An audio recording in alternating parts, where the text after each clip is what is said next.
Good morning. Day 4 of Cherie's weight loss journey. I woke up later today. It's 9 o'clock. Temperature is already 80 degrees. Yeah. Um, so, um, I had to move fast. I had to move real fast. Um, One of the things that I'm doing is getting my dog ready. Hey, stupid.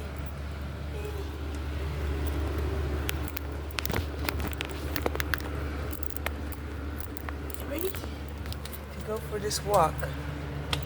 Yeah? Gotta just, you know, uh,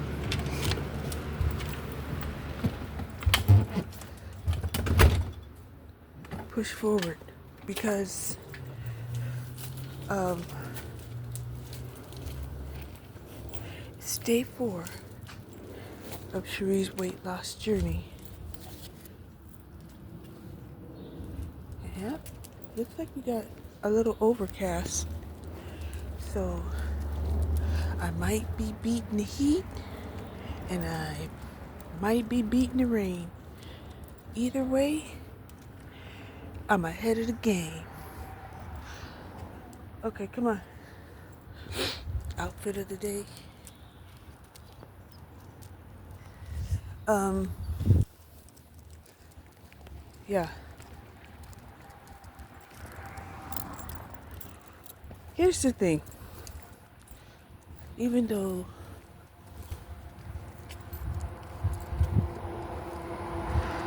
this is day 5, actually, day 5, I have 4 days of liquid protein. I'm feeling pretty good. Had irritability on the 3rd day. Some of it flowed over into the 4th day, right? And I'm not feeling irritable today, but I am feeling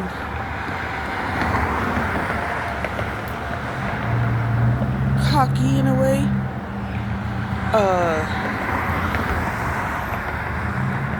So this might explain how, I got this way, right? Because looking good and feeling good can come across a little cocky in me. Yeah. And can you imagine how that makes other people feel when you're walking around here feeling cocky? Yeah. They don't like it. They don't like it one bit. Matter of fact, they may feel like it's their duty to put you in place. Yes. And they might not do it to your face. They'll give you evil eye. Who does she think she is? She thinks that she looks good. She thinks that she's better than us. She thinks that, what? She's beautiful. Yeah, because ultimately that's where it comes from. Ultimately, you cannot feel beautiful about yourself in America unless you're getting paid for being beautiful. And most of the time, the only way you get paid for being beautiful is you got to give up the cookies. You got to give up the cookies.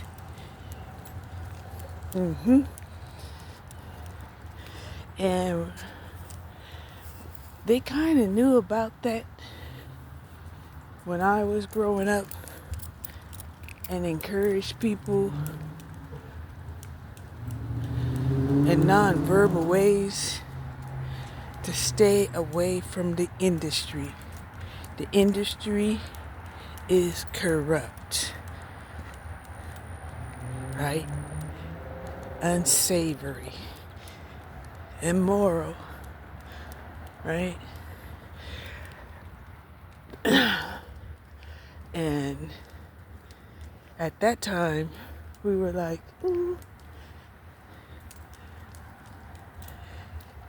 most of us didn't need that kind of money. There was other options, right? And we really didn't feel particularly bad about, you know, having to work a job. So, and they were always creating jobs. They were always creating jobs. They had government programs to create jobs for youth. There was lots of businesses opening up, creating jobs for youth. Most of them, say your common employer, that would be your restaurant worker. That's your commoner. And it's weird how that restaurant owner can be your neighbor, and you would never know it.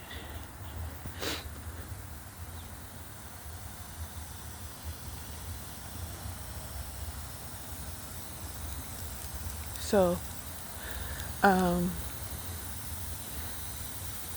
had to hit the pavement running.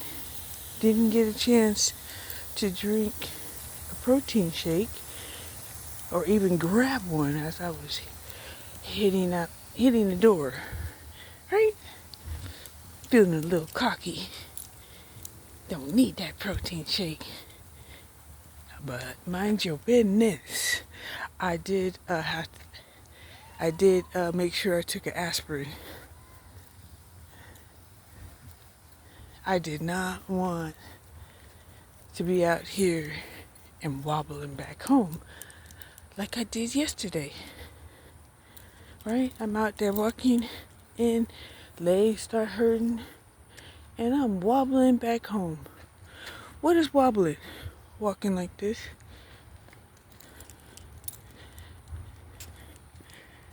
That's wobbling. Because my leg was hurting. And so anyway, I don't feel bad about walking. It's Friday. Dang, August is almost over. We're getting into September, right? And I am, fast forwarding myself and rounding up to 65, right? That will be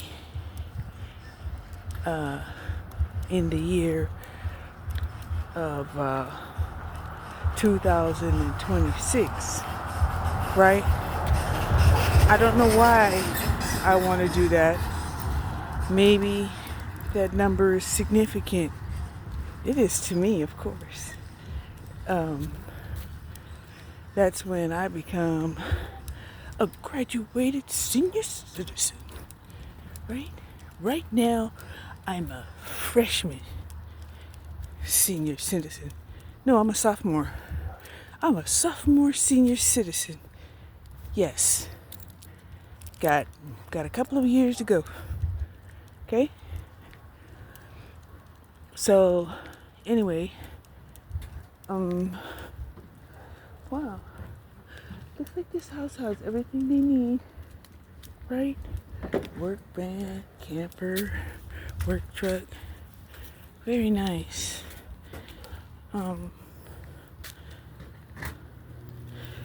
SUV to get around. Um,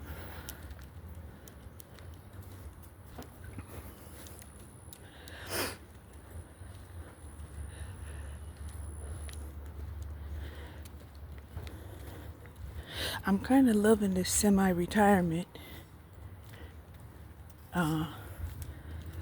and being able to think about me more instead of just being on automatic. So many people would tell me, Sheree, you make it all look easy. You make motherhood look easy. You make work look easy.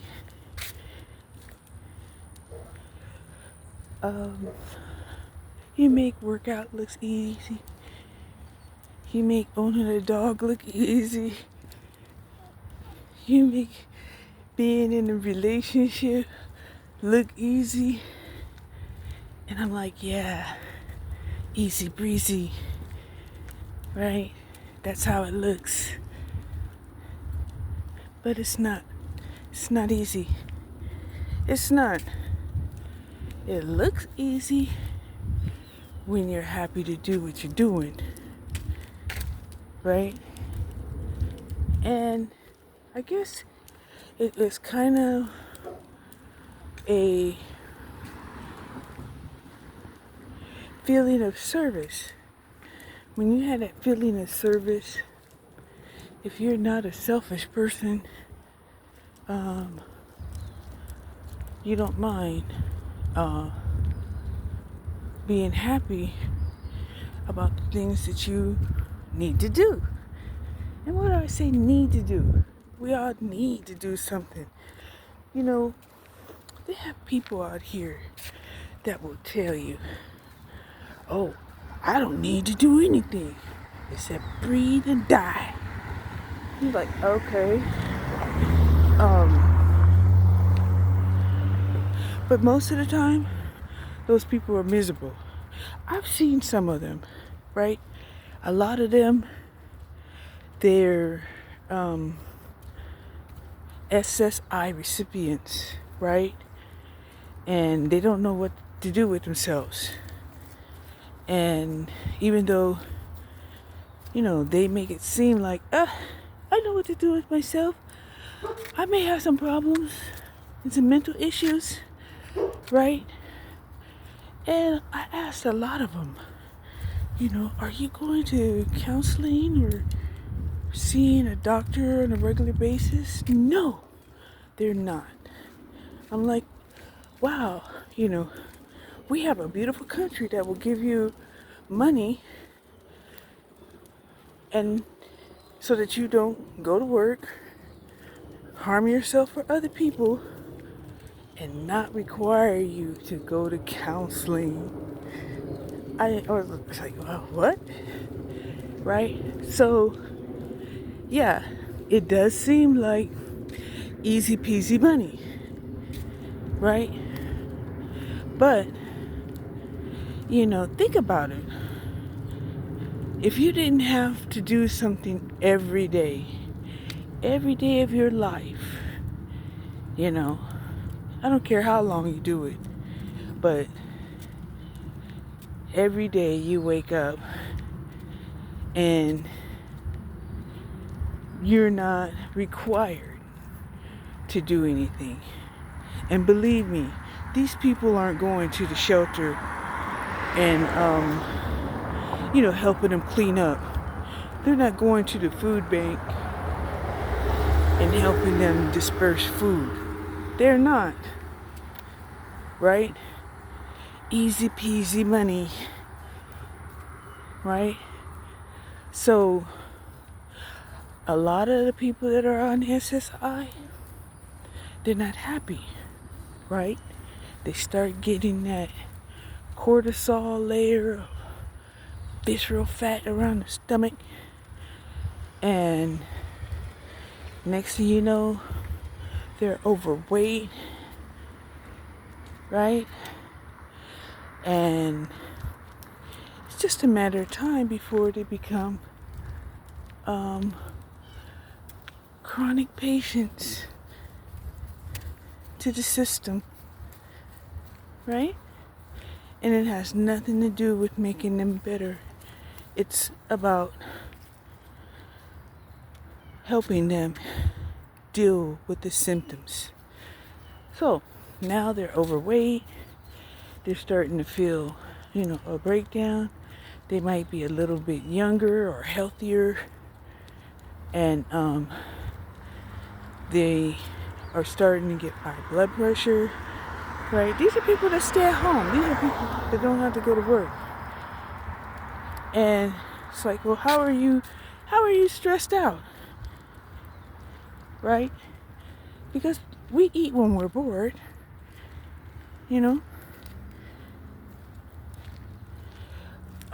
Sometimes eating is the main way we interact with people here in America, right? Hey, you want to come over? And they're like, yeah, what you got going on? Nothing much. And they're like, well, I ain't got nothing to do. And the first thing they think of is, let's cook together, or let's go out and have a bite to eat, or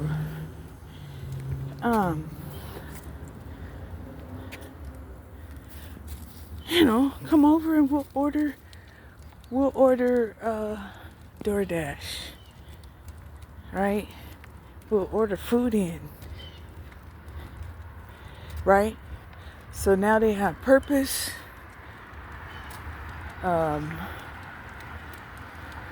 company, and food. Yes. I just don't even remember an occasion where food wasn't involved, even if it was just hors d'oeuvres. Right? Hors d'oeuvres. What are hors d'oeuvres? Typically, that's the haughty word for finger food. Right? Snacks. So, yeah.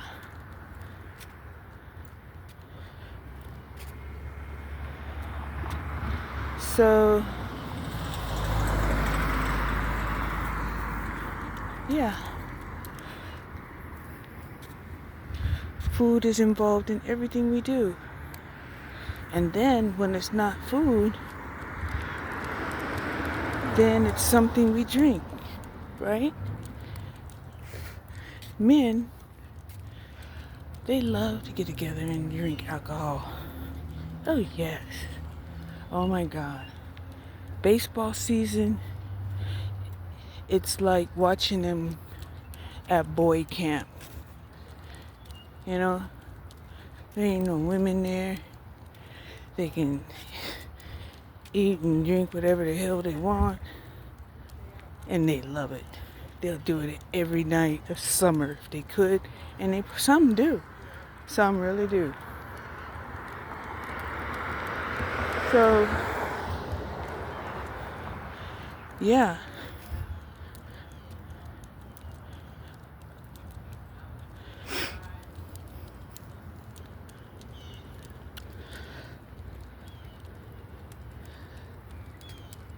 And they could say, yeah, women do it too. But I'm going to be honest. I didn't think about doing drugs unless I was around some man that introduced it to me. I didn't think about drinking unless it was some man that introduced it to me. Honestly. And of course, he'll say it's not his fault. He didn't force me to do that. But You know, we live in a society of go along and get along kind of people. Here in America, you don't go along, you're not getting along. And you become the op.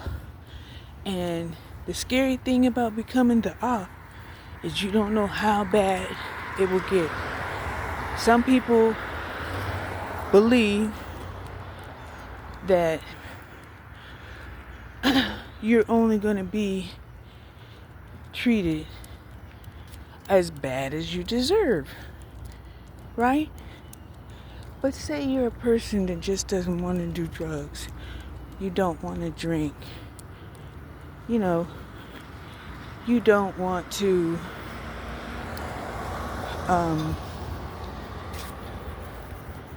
have promiscuous sex.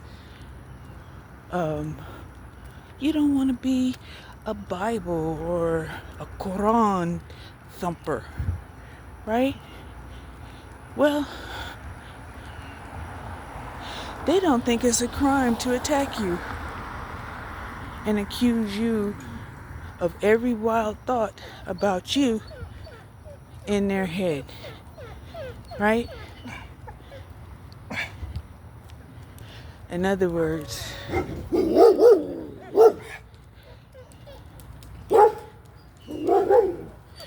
in their minds, even if you're not the weakest link in society, they're going to see you as the weakest link on the basis that you stand alone. And I couldn't get my head around that for the longest, right? I'm an optimist. I'm like, people are naturally generous and kind, right? I never would have believed that people were just the opposite, right?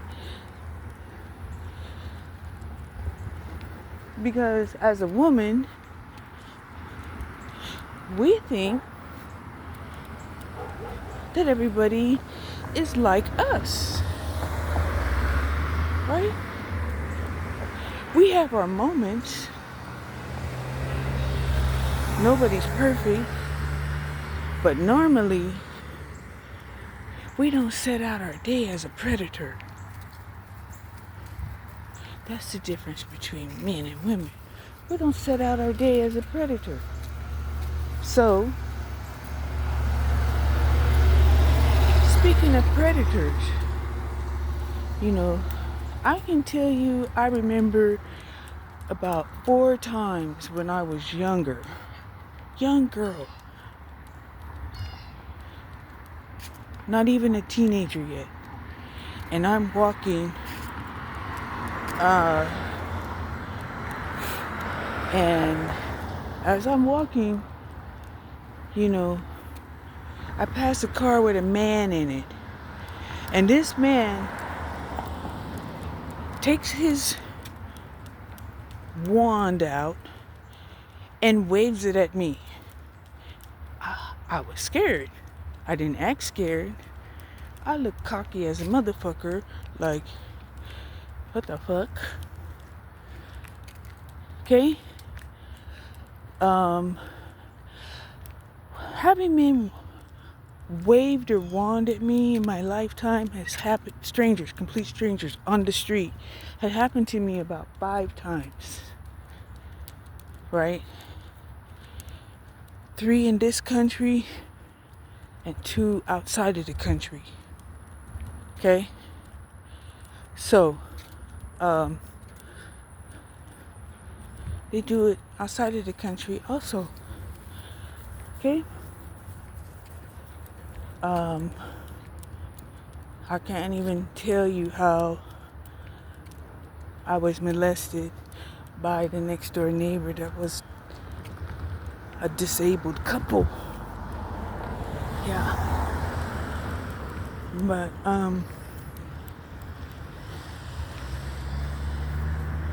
that's something that I never felt comfortable about talking about. I wrote it in my journals, right? And I kept a secret that people are truly, you know, aspiring to be demons, to myself, because I thought my experiences was unique, right? Unique to me because I'm cocky and beautiful, right?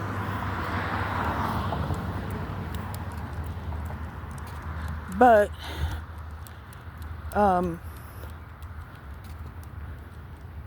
you can only get so far with cocky and beautiful. You can only get so far.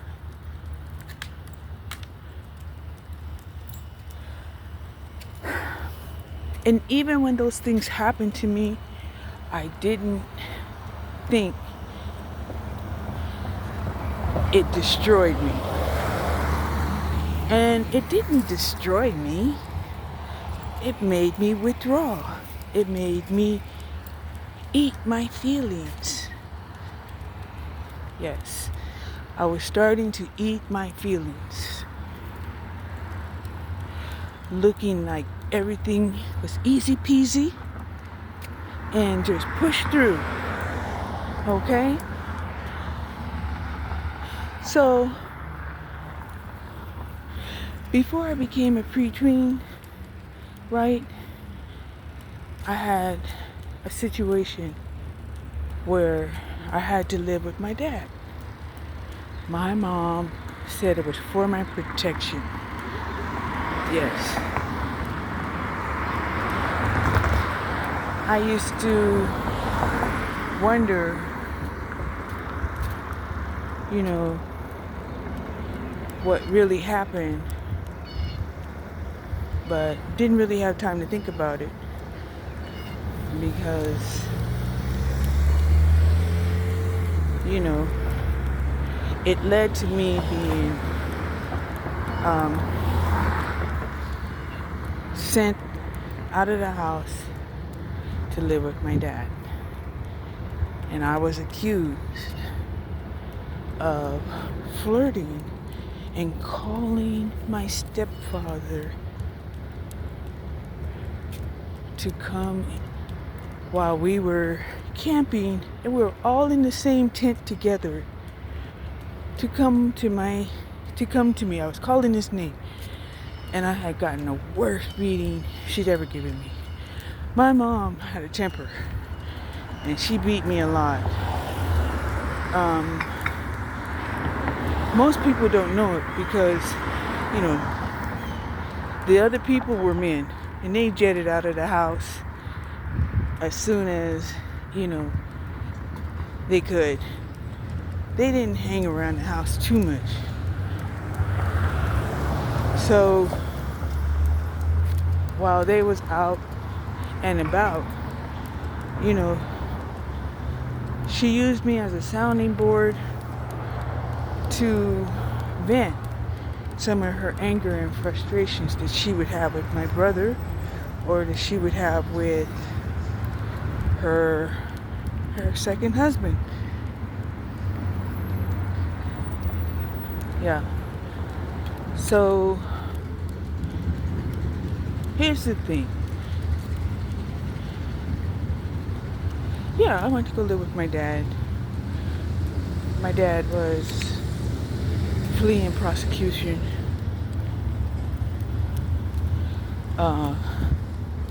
And was leaving the country.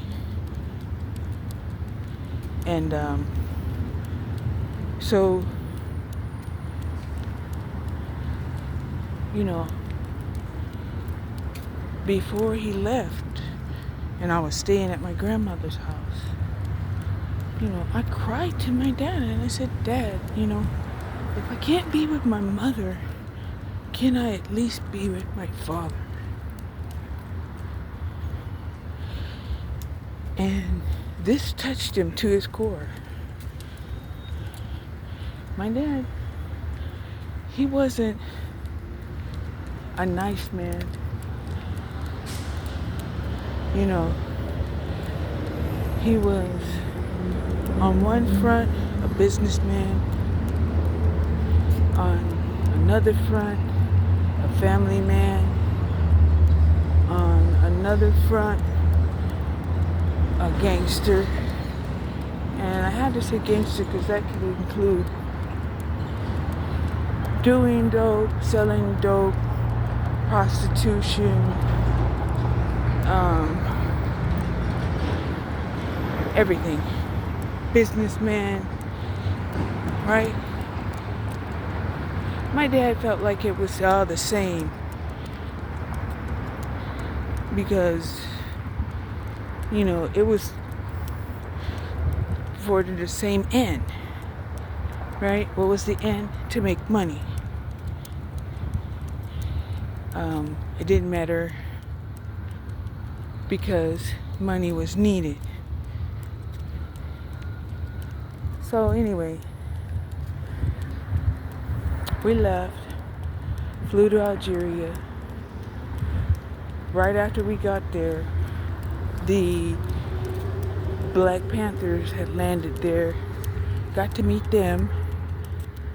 I don't know if y'all remember when the Black Panthers had hijacked that plane and they went to Algeria.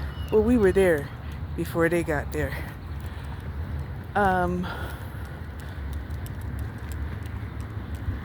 We hung out with them for a while.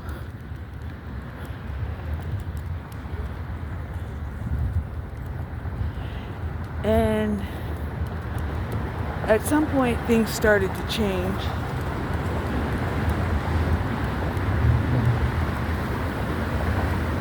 I guess it was the diplomatic relationships between Algeria and America that my dad said he was going to have to go further south. Go further south. And it wasn't the fact that he said it, but the way he said it. Because it didn't really include me. When I was with my dad, it was always we this and we that, and we already knew how to speak French. We, right?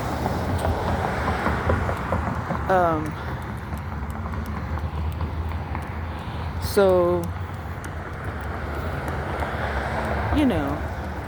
me saying to myself, well, what the hell is he thinking about doing with me?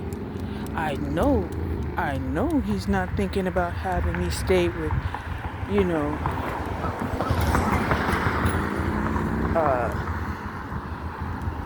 his woman, right? So, what I do after that is I'm starting to sabotage her, right? I'm starting to have my father understand without telling him that me and his woman, we don't get along. So that he can't suggest to me that he's going to flee and go further south in Africa and leave me with this woman. Of course, he didn't think that I could be that manipulative, right? But I could, right? How do you think I even got to go to Africa? Okay? If I wasn't manipulative, then you can just call it divine intervention. Okay? You can call it divine intervention. So, we're over there in Africa, and my dad, he does a complete 180 from being a chauvinistic misogynist to being Mr. Mom, right? The first Catholic school he sent me to, I got kicked out of that sucker, right? They said I was spewing blasphemy by telling them that their Bible was wrong, right? Your Bible is wrong. And they're like, that's blasphemous, right? And personally, I didn't care about that part of them telling me that I was blasphemous for telling them their Bible is wrong, because it wasn't the first time I did it, right? I told my brother when I was, 5 years old? And I was reading the Bible. I've been reading the Bible, right? But I got into a fight and told my brother that this Bible is not the holy book that you think it is. And he got in a fight with me. Protecting the Bible he ain't never really cared about. Yeah. So, anyway, back to the Catholic school.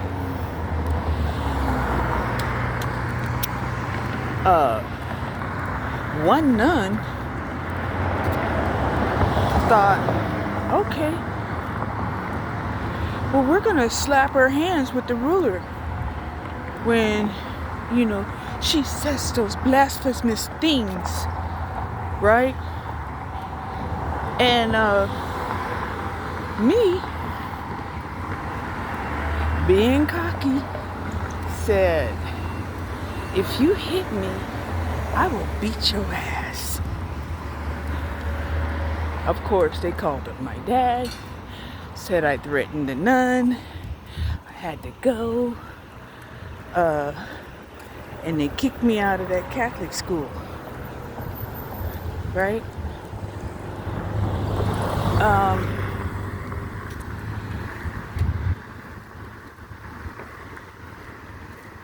I guess there was always something a little wild about me, right?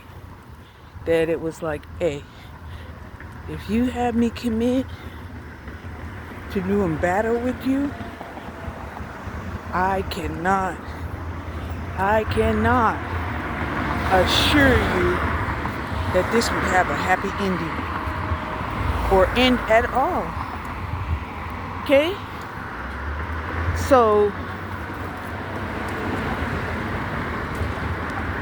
when I was younger and I was explaining that part where once I commit, to doing battle, it's like I see red. It could be red for blood. It could be red for, you better stop before you go too far.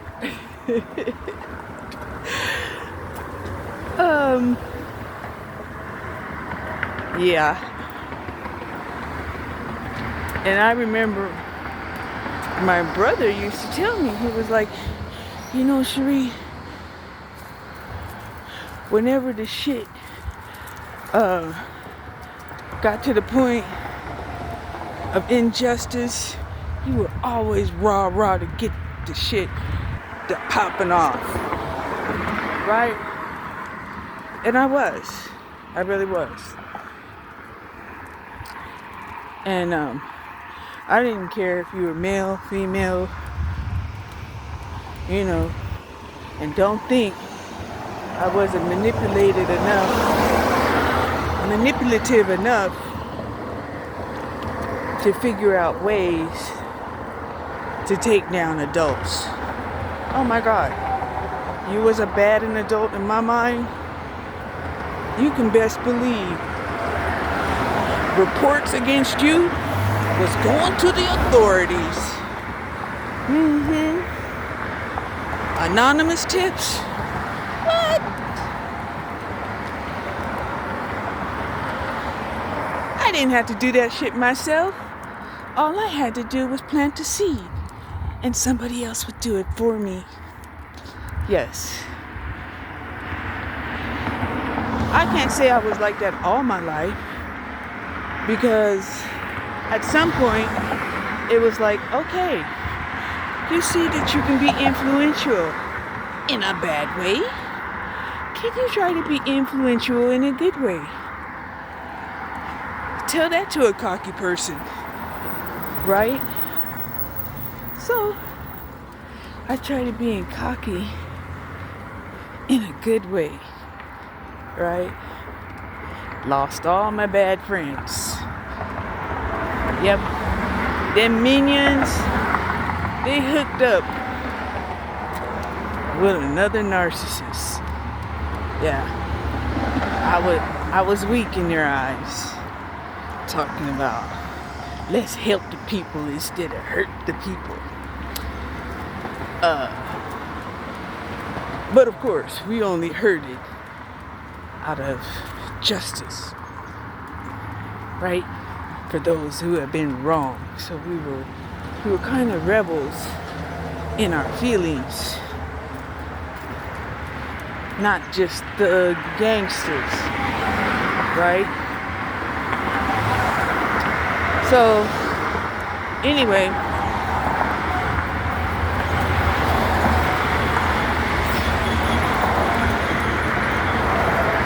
I ended up being sent back to America, to stay with my mother, right? I didn't know the details of it. They don't even know how I didn't want to come back. I did not want to come back. And my mom knew it. She knew it. I guess she sort of felt like it was the fact that I hated her, but it wasn't that I hated her, right? It's that I didn't want to come back to America.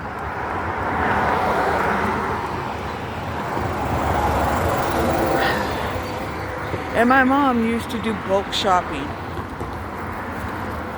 and she used to buy a whole case of Safeway brand potato chips. And that was located right outside my room in the basement. And oh my God, when I found that treasure, that made me feel good about having to be back in America. Because, like I said, even though I was beautiful and cocky, I just didn't advertise myself, because I already knew what these fools would do. Yeah.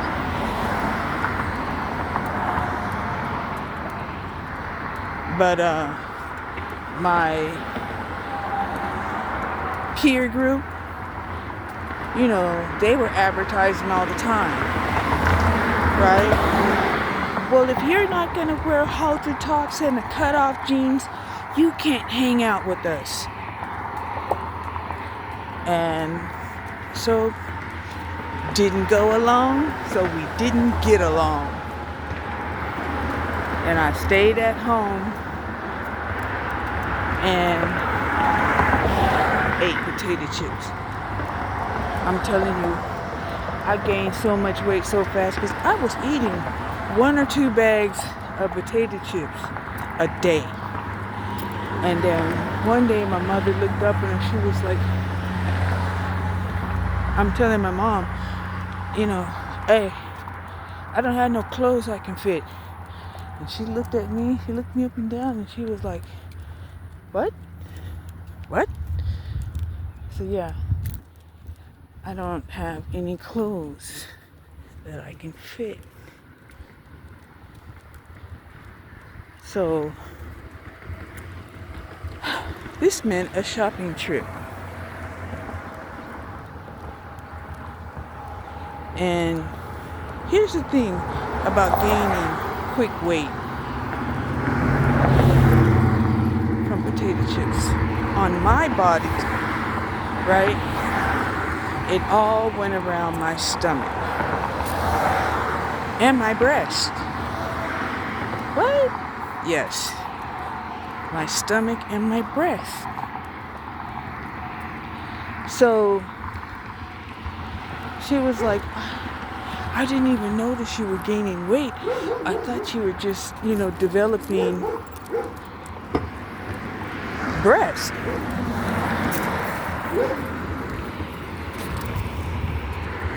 So get your ass down here right now. Stop it.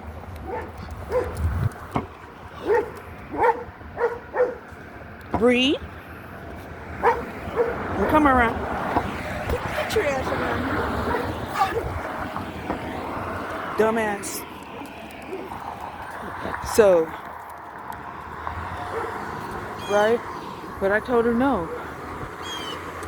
So, she went and bought me some clothes that I could wear immediately. And, decided, to get back to sewing so that she could make clothes that I can wear.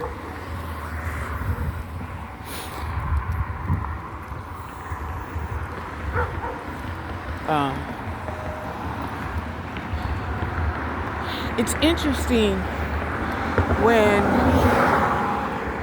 men claim, oh, the reason why you're not with any men right now, right?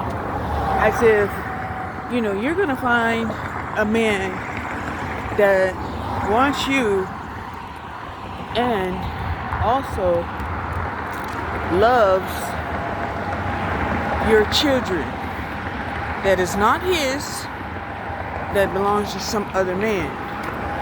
So I think my mom never wanted to ask her second husband for any money when it came to us kids, right? And I'm like, I know you're like, well, he must have been a good man. He married her and, obviously was taking care of her and, 2 kids that didn't belong to him. No, that's not true. My mom had money from the Indian reservation. Not like some of these other Indians who get a monthly payout. My mom would get a payout about every 20 to 25 years if her land was selected as the property that was going to get cropped and be sold to the wood mills. Yeah? So,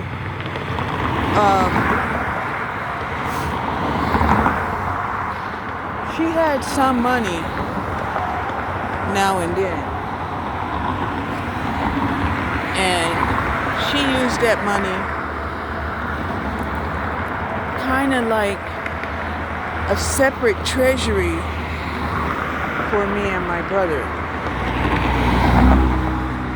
Because the European man that my mom had married, he didn't mind, being there to watch over his son. Okay?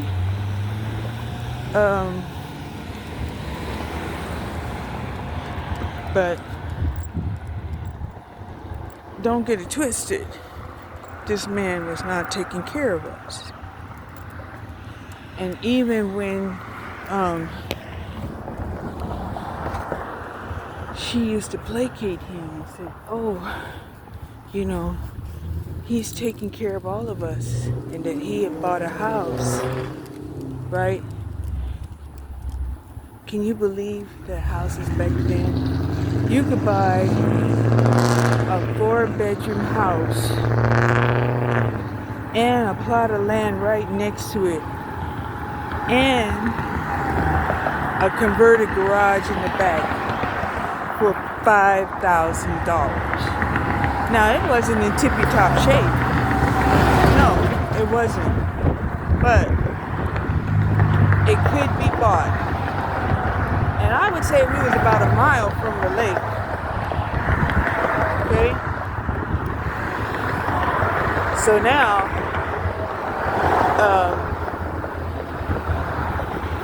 the money that my mother received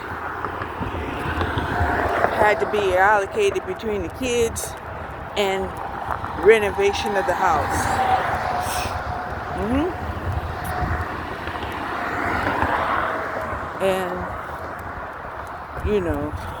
I was told, you need to get your ass in line. We're not going to be buying all of these shoes and clothes because you can't stabilize your weight. Right? This is her talking to a 14-year-old. And I'm not understanding, right? Because I'm still grieving. She doesn't even know I'm grieving. I'm grieving because I'm worried about my dad going to Africa.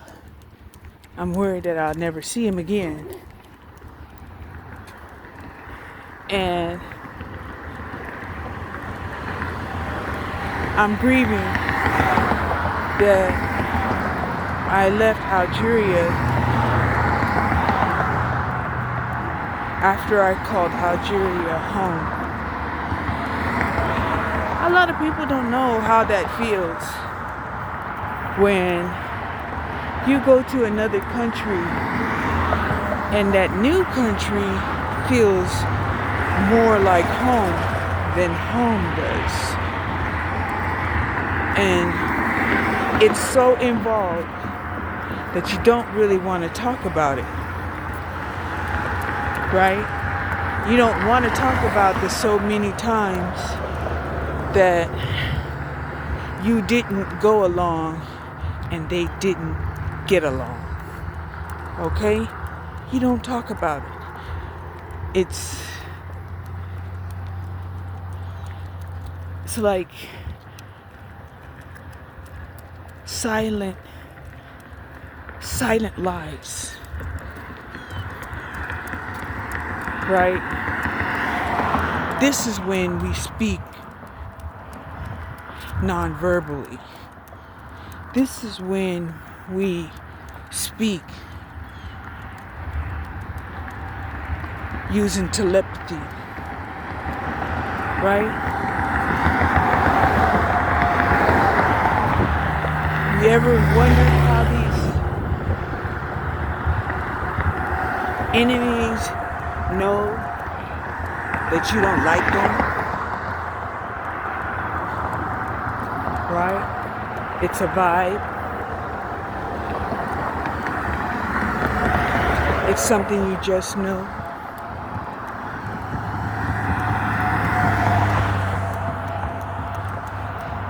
It's non-verbal communication. Yeah, we all become mentalists, right? As soon as we start operating out of fear, okay? So, I'm operating out of fear, wanting people to think I have nothing against them, right?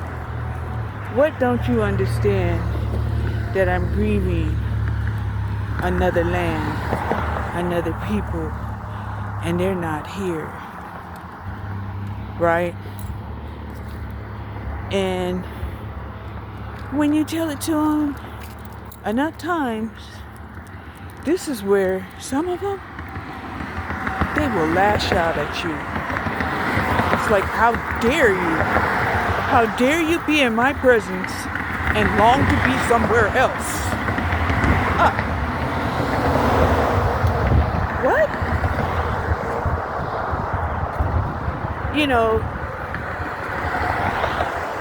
We don't think like that because obviously we have been abroad. We do know about different cultures. We know we don't absolutely have to be loyal to our homeland. Yet don't. Okay? So they don't. They're like, no, unconditional loyalty. It doesn't matter, right or wrong. You should always join in this unity under the flag, indivisible, for liberty and justice for all. I'm like, yes, that sounds beautiful, right? But where is the liberty when covertly you guys are telling me you can't love what you love? You can't feel how you feel, right? You can't be who you want to be, right? Remember when I told you? Growing up, both me and my brother, we were asked the question, what do you want to be when you grow up? My brother said he wanted to be a football player. When I got asked the question, I said I wanted to be president. And that's when my world came crumbling down. Yes, I was grieving that I could never become president and couldn't understand because I was a woman of color. It didn't make sense to me. It did not.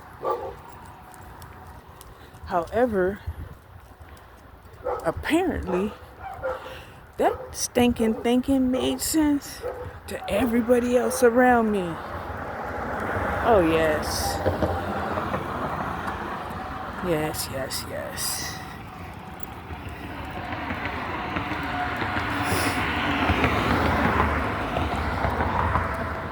But here we are in 2024, and the misogynists are enraged that, first of all, we had a woman of color as vice president, and now she wants to run for president? What the hell? They don't like this at all. But here's the thing, right? This came right after Mexico nominated a woman president in their country. And Mexico has a diplomatic relationship with America. So a lot of the misogamists, they don't know how to deal with this factor, right? Because when Hillary ran, they couldn't say, oh, women aren't supposed to be presidents. Women should be in the house raising the kids. Okay?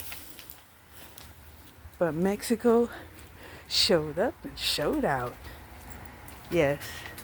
Making me compelled to go to Mexico to visit, to see how that country is managing under the rule of a female president. Okay? They're not going to have that much hard of a time because the Mexicans typically, in their religion, are Catholic. And they do pray to the saints. Saint Mary, Saint Magdalene, Saint Ruth. They love them. They love them all. Anyway, I finished my walk. Let's see how much I did.